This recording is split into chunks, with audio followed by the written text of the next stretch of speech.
फिर से एक बार बाइबल स्टडी में जुड़े हैं। धन्य है वे जो परमेश्वर की संगति में रहते हैं, वे प्रभु से आशीष पाएंगे। धन्य है वे जो प्रभु का नाम लेते हैं, वे प्रभु के लोग गिने जाएंगे। हालेलुया। तो प्रभु की स्तुति कर रहा हूँ। पिछले कई दिनों से हम बाइबल स्टडी कर रहे हैं और मैं आशा रखता हूँ कि आप सभी के जीवन में ये बाइबल स्टडी जरूर आशीष का कारण होगा, क्योंकि हम दिन प्रतिदिन कुछ न कुछ ऐसी बातों को सीख रहे हैं जो हमारी आत्मिक जीवन में उन्नति के काम आएगी। हालेलुया। वचनों से बढ़कर इस पृथ्वी पर और कुछ उत्तम नहीं है, और परमेश्वर के वचन हमें आत्मिक रूप से स्वर्गीय राज्य में प्रवेश करने के लिए तैयार करते हैं। और वचनों के द्वारा हम परमेश्वर को जान सकते हैं कि परमेश्वर क्या है, कैसा है, और उसकी उपस्थिति में कैसे रह सकते हैं, हम उसकी उपस्थिति में कैसे खड़े रहेंगे। ये सारी बातें हम परमेश्वर के वचनों से सीखते हैं। हालेलुया। तो आइए आज भी हम आगे बढ़ते हैं और आज प्रकटीकरण के 2 चैप्टर देखना चाहेंगे। अगर हम पूरा कर सके दोनों चैप्टर को तो, परंतु हम कोशिश करेंगे। हम सबसे पहले हम प्रकटीकरण के 11 अध्याय पर नजर करने वाले हैं। 11 अध्याय में 2 साहेदों के बारे में नजर करने वाले हैं। हम अनुमान लगाएंगे और सोचेंगे कि ये 2 व्यक्ति कौन है जो आने वाले हैं। आपको शॉर्ट में बता दूं, जब हम देख रहे थे कि प्रकटीकरण 7 सालों का पुस्तक है, मुख्यतः 7 साल पर फोकस किया गया पुस्तक है। प्रकटीकरण की सारी भविष्यवाणी अंतिम समय के 7 सालों के बारे में है। यीशु मसीह के रैप्चर, यीशु मसीह के रैप्चर अर्थात कि वो घड़ी जब प्रभु यीशु मसीह आंख की पलक में सब विश्वासियों को पृथ्वी पर से उठा लेगा, उसे रैप्चर कहा जाता है। और उस घड़ी से लेकर 7 साल का समय निर्माण किया गया है, जिसके अंदर एंटी क्राइस्ट राज करेगा। और इन 7 सालों के पूरा होने के समय में, पूरा होते ही एक अंतिम बड़ा युद्ध होने वाला है। 7 सालों के अंत में एंटी क्राइस्ट सारी पृथ्वी के सभी देशों को इस्राएल के विरुद्ध भड़काकर इस्राएल को संपूर्ण तौर से नाबूद करने के लिए चारों ओर से घेर लिया जाएगा। और उस समय इस्राएल की ऐसी अवस्था आ पड़ेगी कि शायद अब हम यहाँ पर हमारा जो वजूद है वो खत्म हो जाएगा। और उस समय वे लोग परमेश्वर के पुत्र को अर्थात मसीह को अंगीकार करेंगे और यीशु को अंगीकार करेंगे, क्योंकि वे समझ लेंगे कि अब कोई मसीहा आने वाला नहीं है और अब यहाँ पर हमारा वजूद खत्म हो रहा है और हमने एक बड़ी गलती कर ली है। और वे लोग सारे प्रभु यीशु की ओर मुड़ेंगे और प्रभु यीशु मसीह को अंगीकार करेंगे। और जैसे ही प्रभु यीशु मसीह को अंगीकार करेंगे, तुरंत ही प्रभु यीशु मसीह उनके बीच में आएगा। और वो उसके बारे में कहा जाता है यीशु मसीह का दूसरा आगमन, the second advent of Jesus Christ. तो उसे दूसरा आगमन कहा जाता है। यीशु मसीह अपनी कलीसिया को लेकर आएगा, अकेला नहीं आएगा। और वो जो कलीसिया पृथ्वी पर से उठा ली गई है, वे सारी कलीसिया और सारे विश्वासी संतों की भीड़ लेकर दूतों के साथ, संतों के साथ यीशु मसीह इस्राएल की सहायता करने के लिए उतरेगा। ठीक उसी समय स्वर्ग से आग बरसेगी और वो जो सेनाएं इस्राएल को घेरे रखी होगी चारों ओर, उन सब पर आग बरसेगी। वहां पर एंटी क्राइस्ट का अंत दिखाया जा रहा है बाइबल में, और वहां पर सब इन दुश्मनों का अंत करके इस्राएल को बचाया जाएगा। तो ये फिर से एक बार परमेश्वर इस्राएल की रक्षा करेगा, इसराइल को बचाएगा, इसराइल के वजूद को बचाएगा, क्योंकि वहां पर उन्होंने यीशु मसीह को अंगीकार करना है। तो ये पूरा नए नियम के प्रकटीकरण की किताब की ये सारी बातें हैं, और ये जो 7 साल है उस पर पूरा किताब फोकस किया जा रहा है। ये सारी भविष्यवाणी इन 7 सालों के विषय में है, और भी आगे बढ़कर बताऊंगा कि इन 7 साल में कई घटनाएं घटने वाली है, और इन घटनाओं के बारे में प्रकटीकरण किताब में लिखा गया है। तो ये जो 11 अध्याय है, ये इसी 7 साल का हिस्सा है, जिसके बारे में हम आज देखने वाले हैं। तो प्रकटीकरण 11 अध्याय 7 साल के 2 हिस्से है। पहला हिस्सा 2 हिस्सों में 7 साल को बांटा गया है, 3.5 साल और दूसरा 3.5 साल। 3.5 दोनों मिलाकर 7 होता है।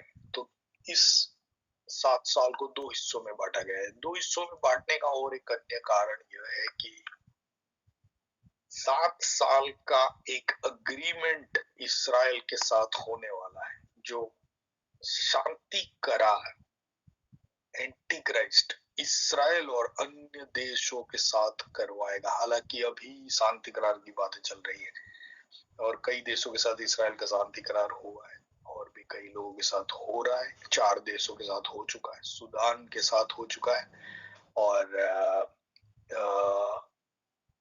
कई यूएई के साथ शांति करार हो चुका है। ऐसे कई देश है जिसके साथ इसराइल ने शांति करार किया हुआ है, और उनके बीच में एक एग्रीमेंट बना हुआ है जिसको अब्राहम अकॉर्ड बोलते हैं। और भी सऊदी अरेबिया के साथ अभी बातें चल रही है, रिसेंट समाचार है। तो एक शांति करार इसराइल का होगा, जिसके बाद मंदिर का निर्माण हो जाएगा। तो ये जो 7 साल है, ये शांति करार के 7 साल है, जो बाइबल में लिखा हुआ है कि शैतान एंटी क्राइस्ट 7 साल का करार करेगा, और उन 7 सालों के बीच में वो करार को तोड़ देगा। अर्थात कि ये जो 7 साल है उसको बीच में से तोड़ा जा रहा है, उसका करार जो है वो बीच में से तोड़ा जा रहा है। इसलिए उसका समय जो है 3.5 साल बाद वो करार को तोड़ देगा। इसीलिए यही एक वन रीजन है कि इस 7 साल को 2 हिस्सों में बांटा गया है। करार तोड़ने के बाद वो इसराइल के विरुद्ध हो जाएगा, और इसराइल को चारों ओर से तबाह करने के लिए। तो पहले 3.5 साल जो है वो इसराइल के लिए ज्यादा तकलीफमय साल नहीं है। पहले 3.5 साल इसराइल के लिए शांति के साल है, जिसमें कहा जाता है कि मंदिर का निर्माण भी होगा। और उनका यह मानना है कि यदि हमें मंदिर की जगह मिल जाए तो हम सिर्फ 3 साल में मंदिर बना सकते हैं। तो पहले 3.5 साल का समय इसराइल के लिए शांति का समय होगा, परंतु अंतिम 3.5 साल का समय इसराइल के लिए बड़ी तकलीफ का समय होगा, क्योंकि एंटी क्राइस्ट जो सारी दुनिया पर राज करता होगा वो खुद इसराइल के सामने खड़ा होगा, और इसराइल को तबाह करने के लिए वो संपूर्ण तौर से कोशिश करेगा। यही बातें नए नियम में मत्ती के 24 अध्याय में लिखी हुई है कि जब तुम इन बातों को देखो, कोई अपने घर कपड़ा लेने वापस न जाए, जो खेत में है वो वापस न जाए, भाग जाओ, ऐसा वचन में लिखा हुआ है 24वीं आयत। आपको भाग जाना है। तो वो इसराइल का अफरा तफरी का समय होगा कि उसमें इसराइल के सारे लोगों को यहाँ वहां भागना होगा, और कई लोग पहाड़ों के अंदर बनी हुई गुफाओं में भाग जाएंगे और वहां पर आसरा लेंगे। तो ये इसराइल के लिए आखिरी जो 3.5 साल है वो बहुत ही संकटमय समय होगा। इन्हीं आखिरी 3.5 साल में, जैसे कि मैंने आपको बताया था प्रकटीकरण का, फिर से एक बार रिपीट कर रहा हूँ, प्रकटीकरण का 6 अध्याय से लेकर अध्याय के अंत तक की बातें पहले 3.5 साल में बनने वाली है। 6 अध्याय से लेकर 9 अध्याय के अंत तक की बातें पहले 3.5 साल में बनने वाली है और 10वें अध्याय से लेकर 19वें अध्याय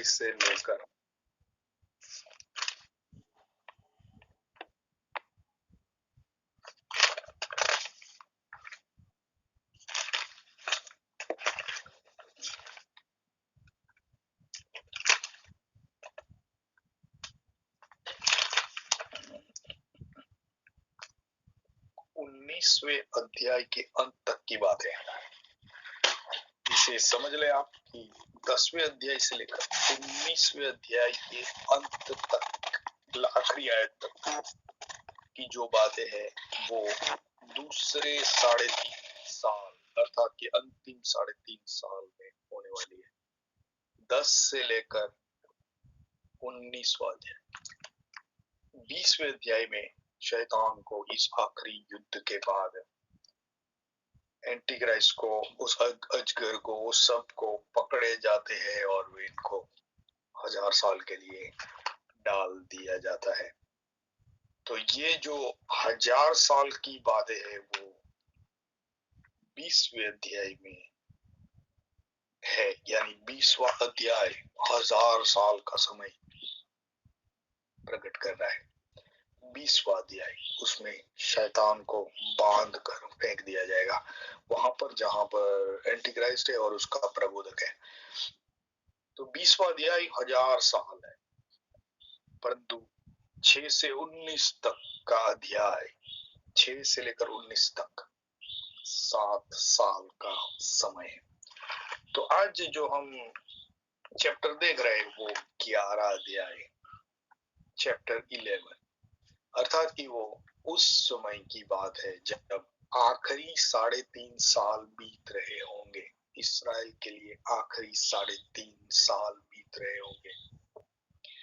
तो आइए हम इस चैप्टर को पढ़ते हैं और इस चैप्टर में क्या होने वाला है ये इसमें बताया गया है। तो 2 व्यक्तियों को पृथ्वी पर भेजा जाएगा परमेश्वर की ओर से।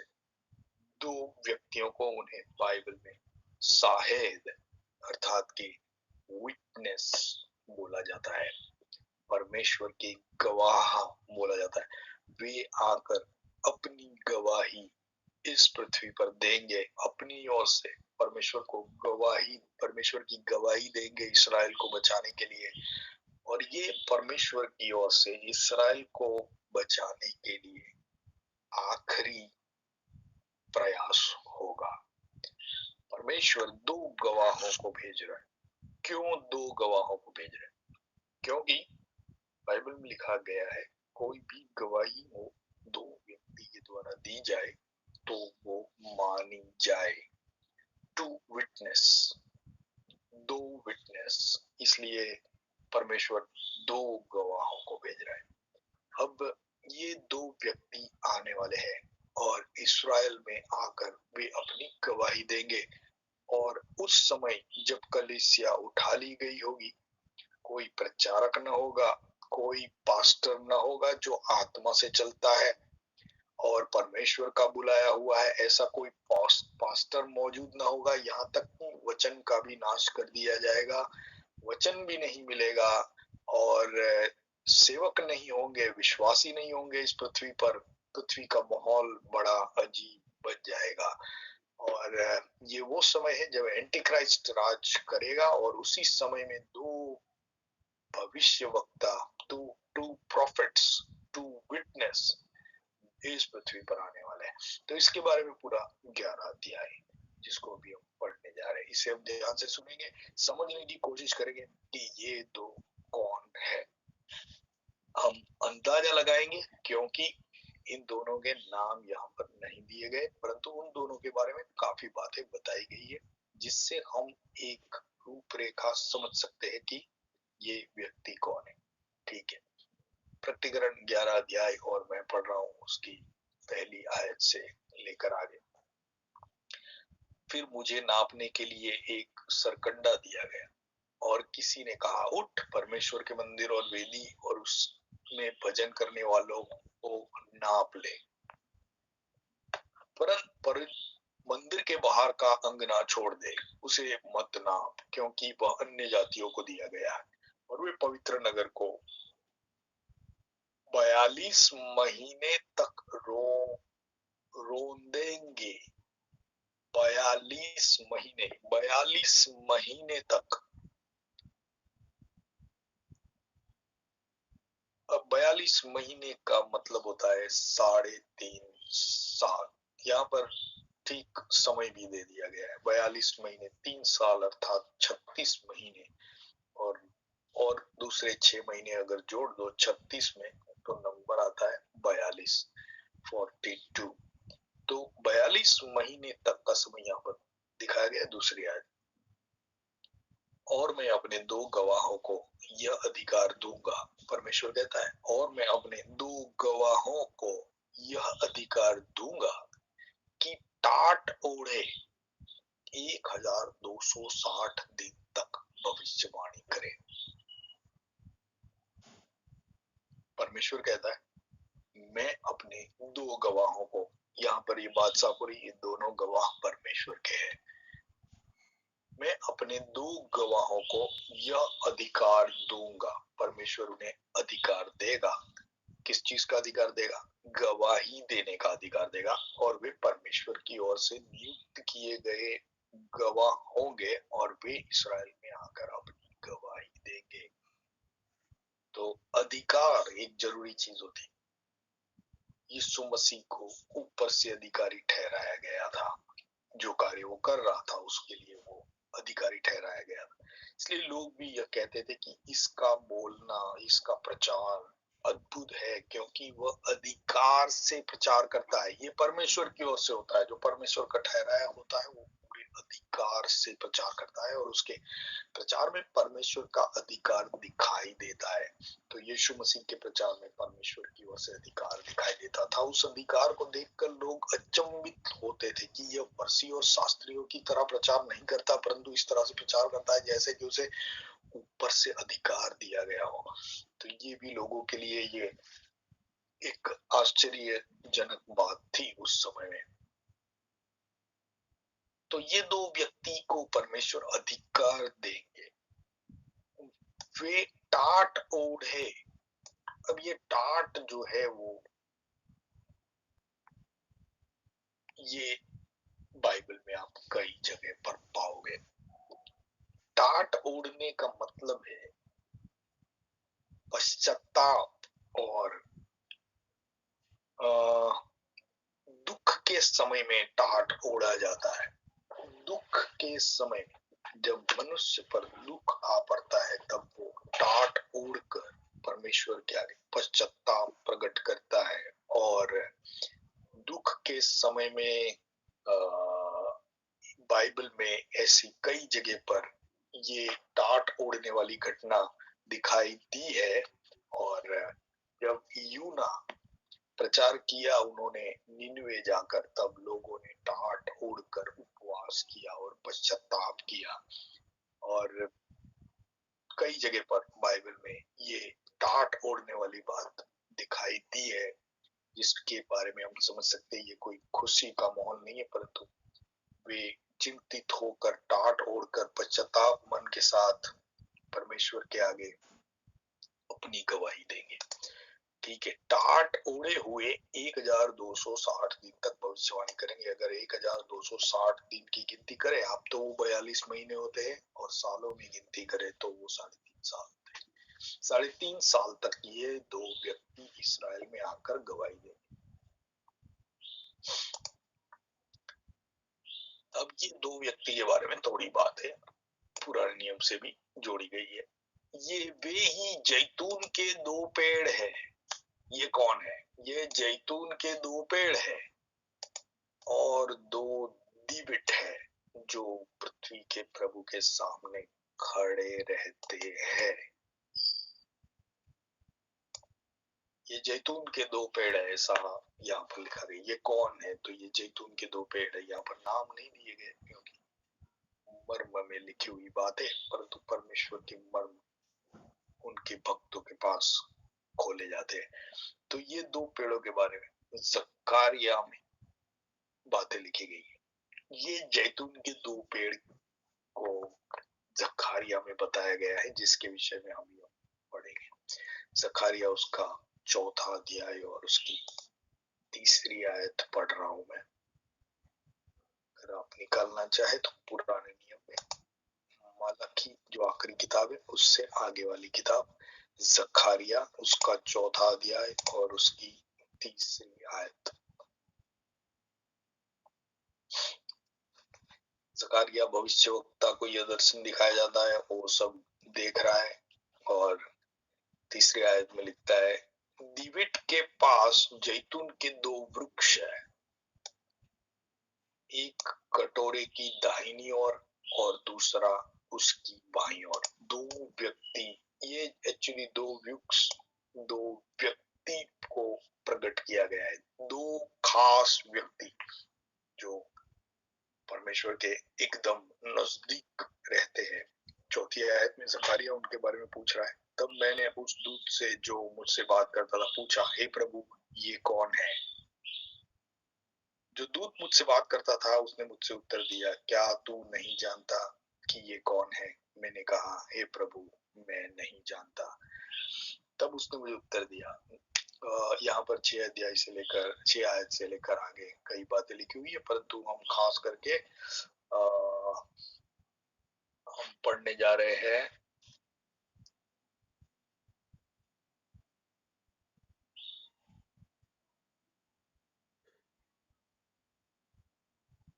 ग्यारह आयत से लेकर आगे। 4था अध्याय जकारिया 11 अध्याय से लेकर आगे। ये एक्चुअली पूरा अध्याय ही आप जब इस समय आप पढ़ सकते हैं अपने समय में, परंतु हम यहाँ पर 11 से आगे पढ़ेंगे। तब मैंने उससे फिर पूछा, ये दो जैतून के वृक्ष क्या है जो दिविट की दाहिनी बाईनी ओर है? 12 आयत। फिर मैंने दूसरी बार उससे पूछा, जैतून की दोनों डालियां क्या है जो सोने की दोनों नलियों के द्वारा अपने में से सुनहरा तेल उंडेलती है? अब उत्तर 13 और 14 आयत में शॉर्टली उत्तर बताया गया है। उसने मुझसे कहा, क्या तू नहीं जानता कि ये क्या है? मैंने कहा, हे प्रभु मैं नहीं जानता। 14 आयत। तब उसने कहा, इनका अर्थ ताजे तेल से भरे हुए वे दो पुरुष हैं। इनका अर्थ ताजे तेल से भरे हुए वे दो पुरुष है जो सारी पृथ्वी के परमेश्वर के पास हाजिर रहते हैं। थोड़ी सी बातें बताई गई कि वे दो व्यक्ति है, वे दो पुरुष है। यहाँ पर हिंदी ट्रांसलेशन ताजे तेल से भरे हुए लिखा हुआ है, गुजराती ट्रांसलेशन परमेश्वर का अभिषेक पाए हुए, क्योंकि तेल से अभिषेक किया जाता था। तो ट्रांसलेशन इसका यह है कि अभिषेक पाए हुए, अंग्रेजी ट्रांसलेशन है अनोइंटेड और गुजराती ट्रांसलेशन अभिषेक पाए हुए। तो सचमुच में ये परमेश्वर के दो अभिषेक पाए हुए पुरुष है और उनके बारे में आगे बताया गया है कि सारी पृथ्वी के परमेश्वर के पास हाजिर रहते हैं। मैं गुजराती में भी इस आयत को पढ़ लूंगा। जकारिया 4 का 14 आयत 13 और 14। तेणे મને ઉત્તર આપ્યો કે એવો શું છે તે શું તું નથી જાણતો? મેં કહ્યું કે ના મારા મુરબ્બી। 14 આયત। ત્યારે તેણે કહ્યું કે એવો તો આખી પૃથ્વીના સ્વામી પાસે ઉભા રહેનાર બે અભિષેક પામેલા છે। ये दो व्यक्ति खास परमेश्वर की एकदम नजदीकी उपस्थिति में रहते हैं और ये दो व्यक्ति के बारे में बाइबल में बताया गया है 11 अध्याय प्रकटीकरण में कि उनको पृथ्वी पर भेजा जाएगा। हम जानते परमेश्वर की उपस्थिति में सिस्टम होता है और वहां पर जो परमेश्वर के आत्मिक रूप से आगे बढ़े हुए लोग हैं वो परमेश्वर के निकट रहते हैं। प्रकटीकरण में 24 बुजुर्गों के बारे में बताया गया है। 24 वडीलों जो सिंहासन के एकदम आगे बैठते हैं, एकदम करीब, और इसे 24 एल्डर्स के बारे में भी बाइबल में बताया गया है। उनके नाम नहीं लिखे गए परंतु गिनती बताई गई है कि परमेश्वर की उपस्थिति में 24 बुजुर्ग है जो परमेश्वर के खास लोग हैं जिन्होंने परमेश्वर के लिए बड़े काम किए हैं और कई लोगों ने अपना बलिदान तक दिया है। वैसे 24 और उनके बारे में ये लिखा हुआ है, उन्होंने अपने मुंह गड्ढों को डालकर उसमें की आराधना की, परमेश्वर की आराधना की और कहा तू ही योग्य है। तो उन्हें खास मुकुट दिए गए हैं। तो ये खास लोगों में से भी बढ़कर, उन 24 से भी बढ़कर ये दो और खास है जो परमेश्वर की एकदम खास उपस्थिति में पास में रहते हैं और परमेश्वर के सम्मुख खड़े रहते हैं। तो ये जकरिया में इतना ही इनके बारे में बताया गया कि ये दो पुरुष है सारी पृथ्वी के परमेश्वर के पास हाजिर रहते हैं। अब नए नियम में आ जाएंगे फिर से एक बात, तो ये जकरिया का कनेक्शन है 11 अध्याय प्रकटीकरण का जकरिया 4 का कनेक्शन बनता है और यहीं से इनके बारे में बताया गया है। मैं पढ़ रहा हूँ प्रकटीकरण 11 का 4 आयत। ये वे ही जैतून के 2 पेड़ है जो 2 दिवट है जो पृथ्वी के सामने खड़े रहते हैं। वही बात है, सेम उसी को वहीं से कोट किया गया है। ठीक है, तो ये 2 व्यक्ति है जो परमेश्वर के सामने खड़े रहते हैं और इसका मतलब ये बनता है कि ये इस पृथ्वी पर आ चुके हैं और वो परमेश्वर के सामने खड़े रहते हैं। जन्म लेने वाले हैं ऐसा नहीं है, परंतु आ चुके हैं ऑलरेडी। उन्होंने इस पृथ्वी पर जन्म ले चुके हैं और अब परमेश्वर के सामने वो खड़े रहते हैं। ऐसे 2 पुरुष हैं। 5वीं आयत। और यदि कोई उनकी हानि पहुंचाना चाहते हैं तो उनके मुंह से आग निकलकर उनके बैरियों को भस्म करती है, और यदि कोई उन्हें हानि पहुंचाना चाहेगा तो अवश्य ही इस रीति से मार डाला जाएगा। देखिए, इनकी गवाही के समय में कई लोग उन पर हमला भी करेंगे, परंतु बाइबल में लिखा गया है कि यदि कोई इन्हें हानि करना चाहे तो उनके मुंह से आग निकलती है और उनको भस्म करती है, और यदि कोई उनको हानि पहुंचाना चाहे तो अवश्य ही इसी रीति से मार डाला जाएगा। ये 5वीं आयत में प्रकटीकरण में लिखा हुआ है। अब ये 2 व्यक्तियों के बारे में कई लोग समझते हैं कि ये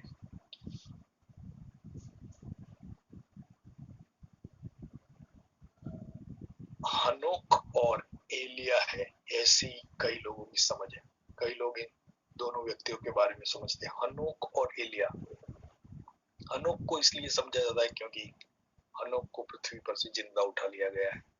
एलिया को इसलिए समझा जाता है क्योंकि एलिया को पृथ्वी पर से जिंदा उठा लिया गया है।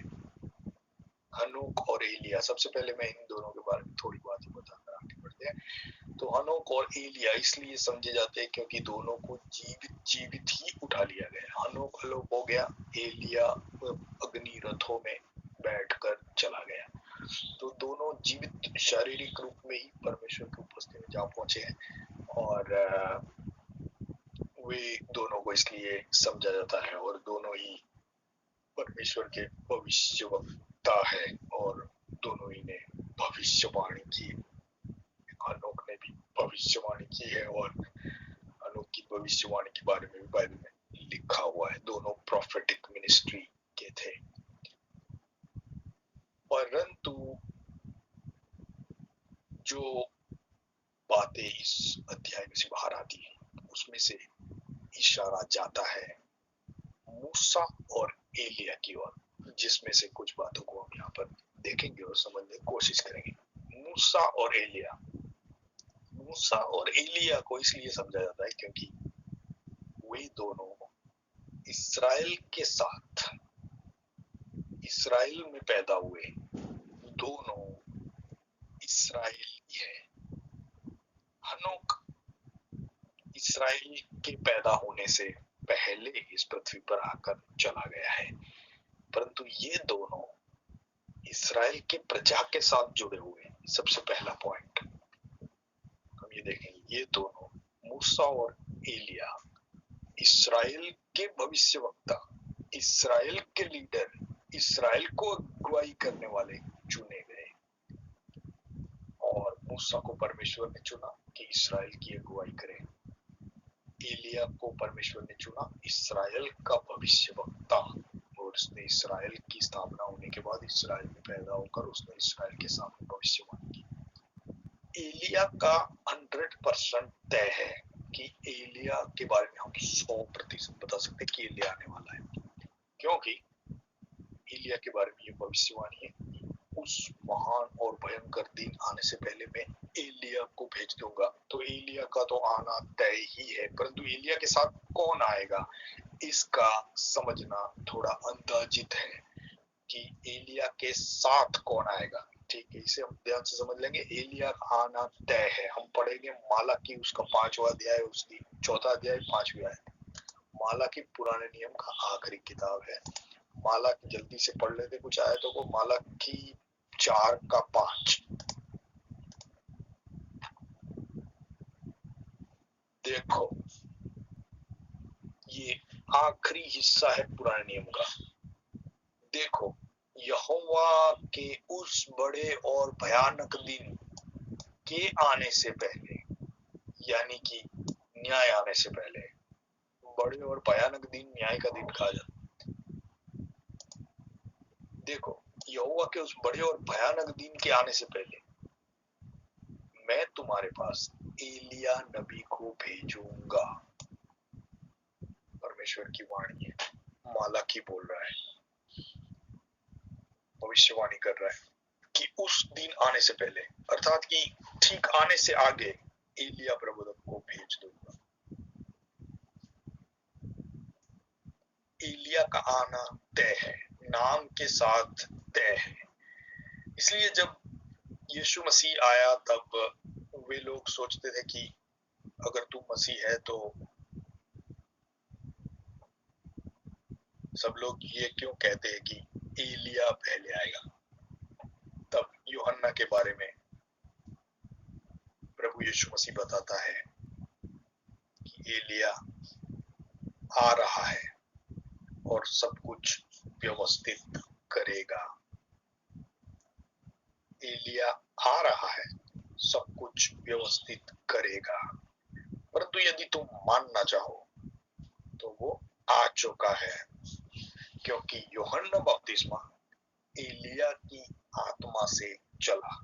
यूहन्ना बपतिस्मा एलिया पर जो आत्मा का अभिषेक था उस अभिषेक में चला।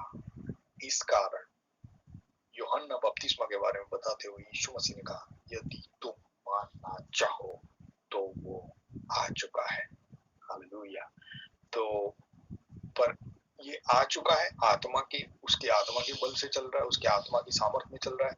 उस पर जो अभिषेक था उसी अभिषेक में चल रहा है। कहने का मतलब उसकी आत्मा का मतलब है कि उस पर जो अभिषेक था, एलिया पर जो पवित्र आत्मा का अभिषेक था, उसी अभिषेक में चल रहा है। अब वो कैसे हो सकता है ये मैं आपको समझाऊं तो, मूसा पर जो आत्मा था उसी आत्मा को लेकर वो सित्तेर पर रखा गया, तो उसी आत्मा के अभिषेक में वो सित्तेर चलने लगे। तो वैसे ही एलिया की आत्मा, एलिया पर जो आत्मा का सामर्थ्य था उसी आत्मा में यूहन्ना बपतिस्मा चला है।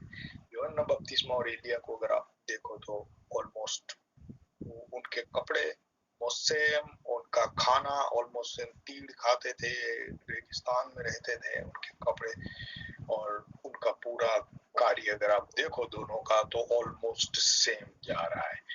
तो ठीक है, तो ये समझ रहे हैं हम एलिया के बारे में। तो यीशु मसीह ने साफ बताया, यदि तुम मानना चाहो तो एलिया जो आने वाला है वो वही है।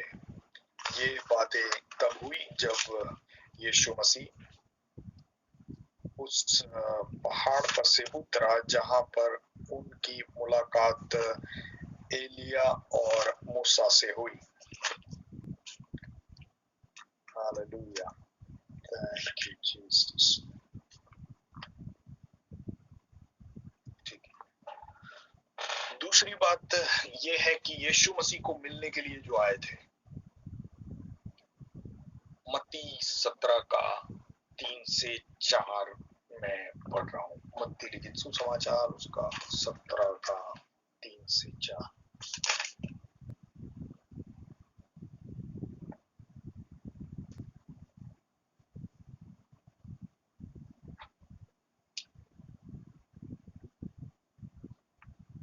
ठीक है, मत्ती 17 में ही वो भी आए थे जो मैं अभी आपको बताना चाहता था, तो हम पढ़ लेंगे। मत्ती 17 3 से 4, 1 2 3 पढ़। 6 दिन के बाद यीशु ने पतरस और याकूब और उसके भाई यूहन्ना के साथ लिया और उन्हें एकांत में किसी ऊंचे पहाड़ पर ले गया। 6 दिन के बाद, यानी 7वें दिन, और वहां उनके सामने उनका रूपांतर हुआ और उसका मुंह सूर्य के समान चमका और उसके वस्त्र ज्योति के समान उजले हो गए। तीसरी आयत, और मूसा और एलिया उसके साथ बात करते हुए दिखाई दिए। मूसा और एलिया यीशु मसीह को मिलने आए थे, और हालांकि वे लोग यीशु मसीह को उसके मृत्यु के बारे में समाचार देने के लिए परमेश्वर की ओर से भेजे गए थे। न्यूज लेकर आए थे कि आपने किस तरह से मृत्यु पाना है और जान देना है। और ठीक उसी समय के बाद मृत्यु की बातें प्रकट हुई। और ठीक अगर आप बाइबल को गौर से पढ़ो तो इस समय के बाद यीशु मसीह ने अपने मृत्यु के विषय में भविष्यवाणी करना शुरू किया और उसने अपने मृत्यु के बारे में लोगों को बताना शुरू किया। तो यहाँ पर जो 2 व्यक्ति आए थे वो मूसा और एलिया है। यहाँ पर साफ होता है कि ये दोनों व्यक्तियों की एक पावरफुल टीम है।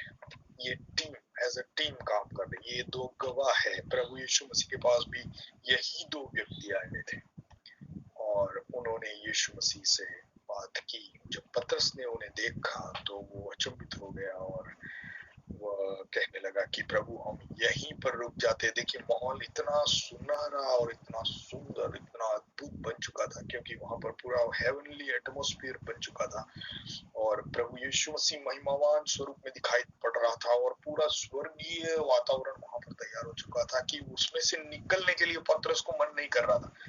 और पतरस उस अनुभव कर रहा था कि ये कितनी अद्भुत बातें यहाँ पर बन रही है। और यहाँ तक कि वो इसके मुंह से ये बातें निकल जाती कि प्रभु हम यहीं पे रह लेंगे। हालांकि इसीलिए जो स्वर्ग में चले जाते हैं उनको पृथ्वी पर वापस आने का मन नहीं करता। ऐसी बातें मैंने सुनी है क्योंकि सचमुच में परमेश्वर की महिमावान उपस्थिति हमें इतना आनंद देती है कि हम उसमें से निकलने की इच्छा नहीं रखेंगे। तो यहाँ पर एलिया और मूसा आए थे यरूशलेम में और इस पहाड़ पर, परिवर्तन के पहाड़ पर, और आकर यीशु मसीह से बातें हुई और बातें होने के बाद वे वापस चले गए। हालेलुया। तो ये 2 व्यक्ति एक टीम के रूप में ऑलरेडी आ चुके हैं। मूसा के बारे में दूसरी बात यह है कि उसे परमेश्वर ने ऐसे बीच में से काट कर ले लिया है, उसकी सेवकाई को जैसे रोक कर ले लिया है, जैसे कि परमेश्वर ने किसी को अधूरे काम से उठाया हो। एलिया को भी उसकी सेवकाई में अधूरे काम से उठाया हो, जैसे कि इनकी सेवकाई अभी बाकी है और इन्हें पृथ्वी पर वापस आना है और इन्हें अपनी सेवा को पूरा करना है। और इन दोनों को इस तरह से परमेश्वर ने, मूसा को दूर से ही इस्राएल बताया, दूर से ही कनान देश परमेश्वर ने उसे बताया हुआ, वहां से उसे ले लिया, उसे जाने नहीं दिया। और समझो कि इसलिए जाने नहीं दिया कि परमेश्वर यो कह रहा है कि अभी नहीं, तुझे वहां पर जाने का समय बाकी है। तो और दूसरी बात कि जिसने इतनी जहमत उठाकर कई बार हम सोचते हैं कि जिसने इतनी जहमत उठाकर 6 लाख भाई-दड़ों को जैसे कि अपने सिर पर बिठाकर उनकी कच-कच और उनकी सारी तकलीफें सहकर जो उस देश की धार तक लेकर आया, परमेश्वर उसे उस देश में नहीं जाने देता। तो ये कैसा दिखाई दे रहा है कि जिस व्यक्ति ने पूरी प्रजा को, उस 6 लाख लोगों को इतने 40 साल तक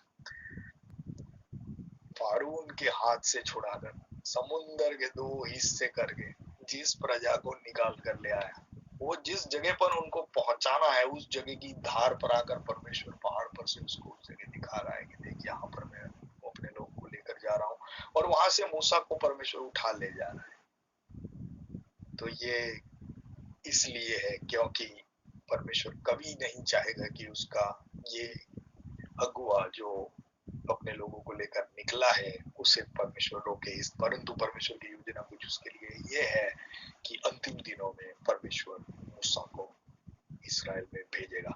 दूसरा कारण ये है कि प्रभु यीशु मसीह कहता है नए नियम में, यदि तुम मूसा पर विश्वास करते तो मुझ पर विश्वास करो, क्योंकि उसी ने मेरे बारे में बताया, उसने मेरे बारे में बताया है। यदि तुम कहते हो कि तुम मूसा के पीछे चलते हो तो नहीं। दूसरी बात ये, इस्राएल को नियम देने वाला मूसा था, नियम शास्त्र मूसा नहीं मार्फत आयो, तो परमेश्वर मूसा ही को भेजेगा कि ये आपने क्या किया, आपने किसका इनकार कर दिया, जिसके बारे में मैंने आपको बताया था। वो आकर मैं समझता हूँ कि इस पृथ्वी पर आकर वो मूसा ये गवाही देगा कि जिसके बारे में मैंने आपको बताया था उसको पहचानने में आपने गलती की है, और आपने उस मसीह को इनकार किया है, और आपने उसे मार दिया है। और ये गवाही यीशु मसीह के बारे में मूसा आकर देगा। तो ये कई सारी बातें हैं, सब बातें जोड़कर हम समझने की कोशिश कर रहे हैं। ठीक है, आगे बढ़ते फिर से आ जाते हैं प्रकटीकरण और उसका 11 अध्याय। और भी कई बातें हैं। ठीक है, ये 2 अभिषेक पाए हुए हैं, परमेश्वर की उपस्थिति में रहते हैं। एलिया हमेशा ये कहता है कि परमेश्वर की उपस्थिति में मैं खड़ा रहता हूँ। ये एलिया की सेवकाई के समय में ही वो कई बार बोल चुका है कि मैं परमेश्वर की उपस्थिति में खड़ा रहता हूँ। और मूसा के बारे में तो हम जानते ही है कि परमेश्वर की उपस्थिति में रूबरू खड़े रहने वाला वो व्यक्ति था, परमेश्वर के साथ मुख से मुख बात करने वाला व्यक्ति था, और परमेश्वर की उपस्थिति में लगातार 40 दिन तक वो पहाड़ पर रहा।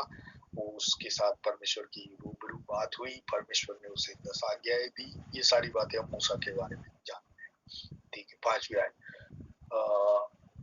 देखिए, इनके मुंह से आग निकलती है और विरोधियों को जो उन्हें हानि पहुंचाना चाहेंगे सजा करेंगे। ठीक है, 6 आयत। उन्हें अधिकार है कि आकाश को बंद करें। उन्हें अधिकार है। देखिए, 6 आयत पर मैं आपका ध्यान दोहराना चाहूंगा कि वे आकाश को बंद करें। आकाश को बंद किसने किया था? आकाश को बंद एलिया ने किया था। उसकी सेवकाई के समय के दरमियान उसने कहा था कि बारिश न हो, और बारिश बंद हो गई थी। उन्हें अधिकार है कि आकाश को बंद करें, कि उनकी भविष्यवाणी के दिनों में मेह न बरसे, और उन्हें सब पानी पर अधिकार है कि उसे लहू बनाए।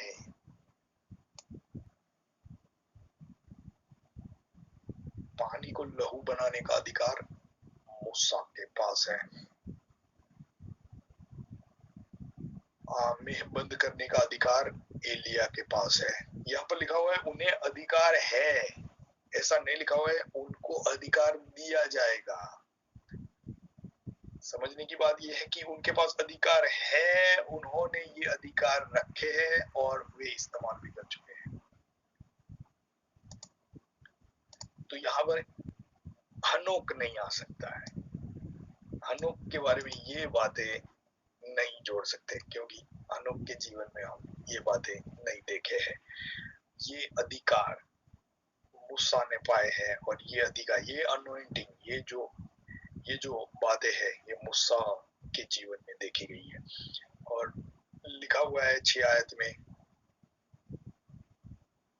जब जब वे चाहे तब तब पृथ्वी पर हर प्रकार की विपत्ति लाए। विपत्ति लाने का अनॉइंटिंग ये मोसेस के पास है, एलिया के पास। एलिया विपत्ति लाया है और मूसा भी विपत्ति लाया। एलिया ने बारिश बंद कर दी थी, कई लोगों को काफी सारी तकलीफ हुई थी, तो मूसा ने भी ये विपत्ति, या हम जानते हैं कि मिस्र में 10 चमत्कारों को दिखाया और विपत्ति के द्वारा परमेश्वर ने अपनी महिमा दिखाई, परंतु मिस्र का राजा फारू नहीं समझा।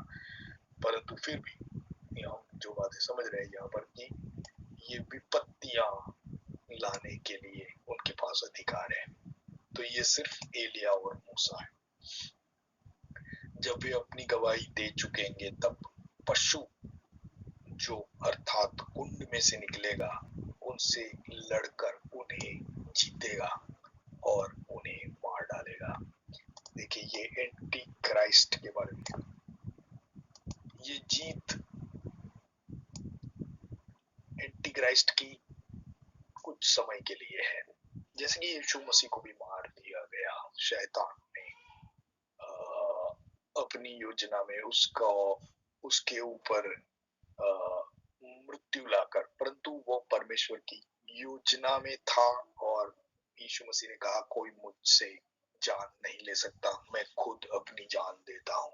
दूसरे तरफ से अगर हम देखें तो बाइबल में ऐसी बातें लिखी गई, यीशु मसीह खुद कहता है कोई मुझे मार डालने का अधिकार नहीं है, मैं खुद अपनी जान देता हूँ, क्योंकि यह आज्ञा मुझे पिता की ओर से दी गई है और मेरी जान देने में रिहाई है। तो इनकी गवाही यहाँ पर पूरी होगी और उनको 3.5 साल के बाद, 3.5 साल तक कुछ नहीं कर पाएंगे कोई इन्हें, परंतु 3.5 साल के बाद उनकी गवाही पूरी होने के समय पर उन्हें मार दिया जाएगा।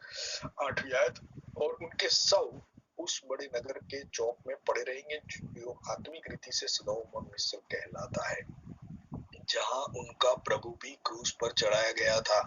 उनके सब वहां पर होंगे जहां उनका प्रभु भी क्रूस पर चढ़ाया गया था, अर्थात कि ये इस्राएल में उनकी गवाही देंगे, ये यहाँ पर साफ हो रहा है, और वहीं पर अपनी गवाही पूरा करेंगे। और 9वीं आयत, और सब लोगों, कुल, भाषा और जातियों में से लोग उनके शव को 3.5 दिन तक देखते रहेंगे और उनके शव को कब्र में रखने न देंगे। सब लोग, यानी कि ये ऑनलाइन दिखाई देगा और ऑनलाइन 3.5 दिन तक लाइव कैमरा उस पर बना रहेगा और इंटरनेशनली सारे लोग इनके सबको देखते रहेंगे और उनको दफन नहीं करने देंगे। और 3.5 दिन के बाद और पृथ्वी के रहने वाले उनके मरने से आनंदित और मग्न होंगे, मिठाइयां बांटी जाएगी। इनके मरने से आनंदित और मग्न होंगे क्योंकि वे एंटी क्राइस्ट का विरोध करने वाले लोग हैं, क्योंकि इस्राएल को जागरूक करने वाले लोग हैं, और दूसरा कि पृथ्वी पर अनर्थ लाने वाले लोग हैं। इसलिए लोग इनके मरने से मिठाइयां बांटेंगे और वे लोग आनंदित और मग्न होंगे, भेंटें भेजेंगे। ओके, 10वीं आयत फिर से पढ़ रहा हूँ, और पृथ्वी के रहने वाले उनके मरने से आनंदित और मग्न होंगे और एक दूसरे के पास भेंटें भेजेंगे। भेंटें अर्थात मिठाइयों की डिब्बियां भेजी जाएगी कि ये 2 लोग मर गए जिन्होंने पृथ्वी को परेशान किया था और बारिश भी बंद कर दी थी और ये इनके मुंह से आग निकलती है, तो ये इनके मरने पर ये सारी बातें पृथ्वी पर होगी, क्योंकि इन दोनों भविष्यवक्ताओं ने पृथ्वी के रहने वालों को सताया था।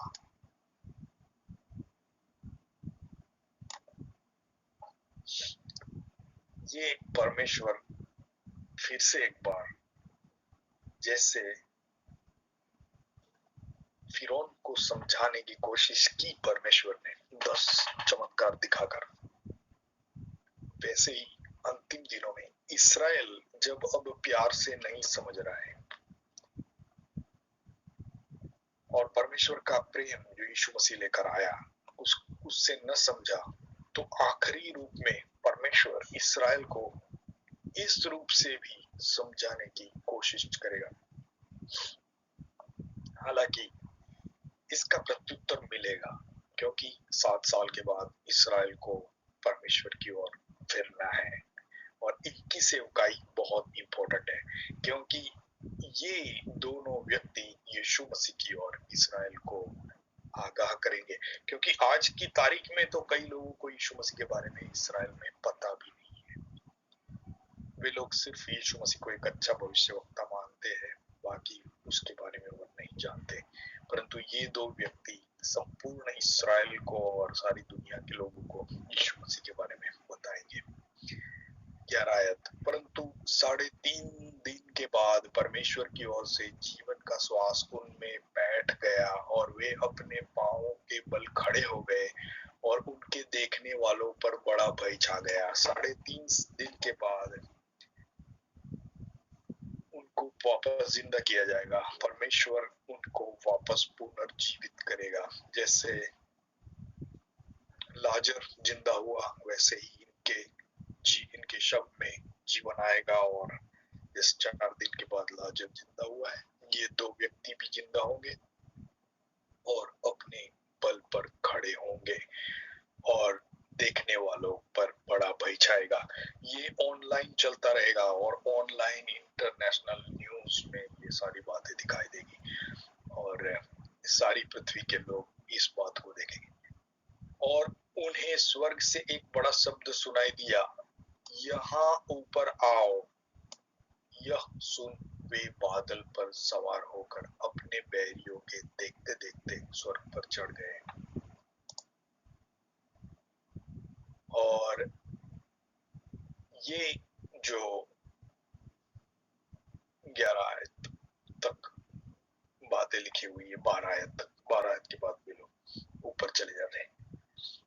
फिर अंतिम समय पृथ्वी पर दिखाई देता है, तो ये गवाही पूरा कर कर चले जाएंगे। हालेलुया। ये दो गवाह है, स्वर्ग से आएंगे, जैसे यीशु मसीह को मिलने आए थे वैसे ही पृथ्वी पर शारीरिक रूप से आएंगे और वे पृथ्वी पर अपनी गवाही पूरा करके चले जाएंगे। तो खास तौर से हम इसे मूसा और एलिया इसलिए समझते, एलिया का तो तय है, उसमें कोई प्रश्न या शक नहीं है कि एलिया आने वाला है, परंतु मूसा के बारे में ये पानी का लहू जो है वो उसे अधिकार है और उसने पानी का लहू बनाया है और पानी का लहू बनाने का अधिकार उसी के पास है। तो ये 11 अध्याय की ये बातें हैं। 12 अध्याय देखने वाले थे, परंतु आज समय हो चुका है, तो यहाँ पर हम आज का स्टडी पूरा करते हैं और प्रभु आप सबको आशीष दे। ये आने वाले दिनों में बनने वाली बातें हैं और बहुत ही संकट और क्लेश का समय इस पृथ्वी पर आने वाला, इसलिए अपने आप को हर समय जागरूक रखे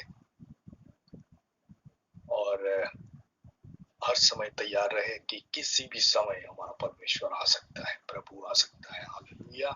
इसलिए अपने आप को संपूर्ण तौर से तैयार रख के प्रभु में बने रहे, इन्हीं बातों में बने रहे, इन्हीं में जीवन है, इन्हीं में आनंद है और प्रभु आपको आशीष दे। आइए हम आखिरी गीत में जाएंगे। सोनू भाई हमें अगुवाई करे। God bless you.